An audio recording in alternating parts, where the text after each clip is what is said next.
My name is David Runciman, and I'm the Professor of Politics at Cambridge University. I also host a podcast that goes out every week called Talking Politics.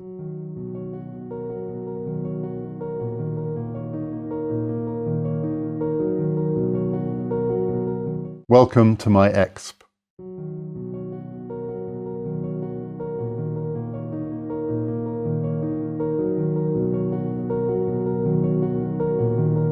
So democracy is a very old idea.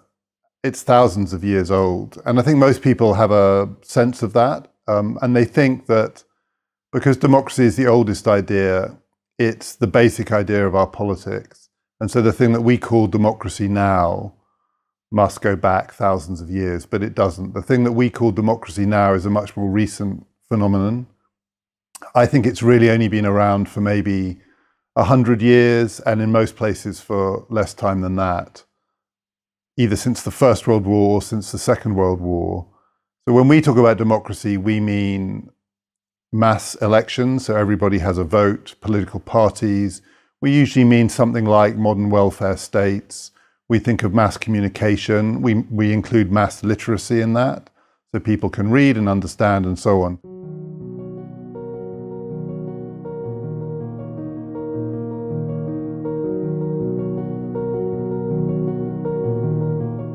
So when we worry about the end of democracy, we have to remember the thing that we're worrying about is not that old. If it's 50 years old, a lot of people are alive who have lived longer than democracy, even if it's 100 years old.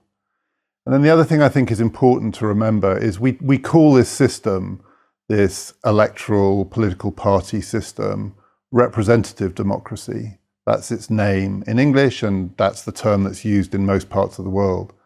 And it implies that the core idea is democracy, and then it's qualified by representation. So we have a version of democracy, which is the representative version, where we elect people in parliaments, in governments, to take decisions for us. And I think that's the wrong way round.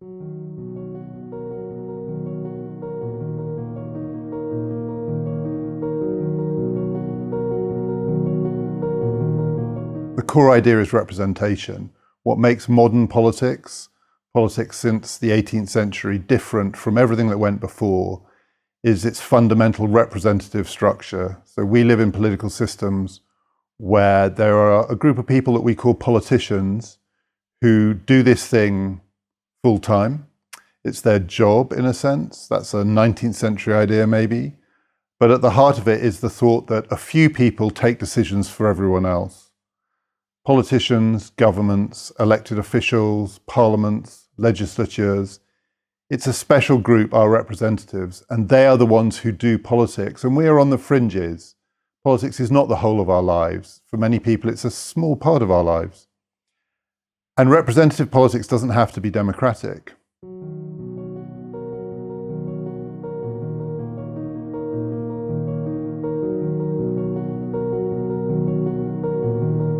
The Chinese political system today is a representative political system. It has a government, it has politicians, they take the decisions.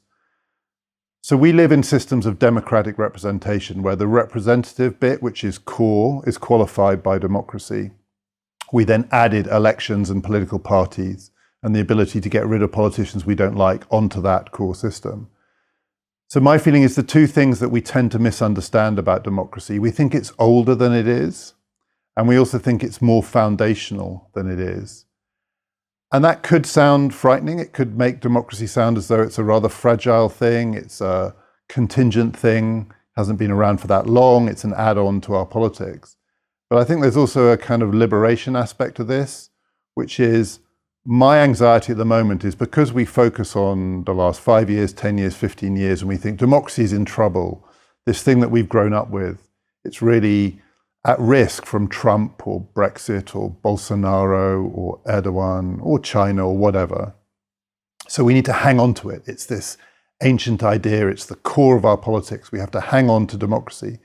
And what we mean by that is we have to hang on to the thing that we think of as democracy. But there are lots of different ways of doing democracy. There are lots of different ways of doing representation. And the kind that we're familiar with from the last 50 or so years is just one version of it. There are many others.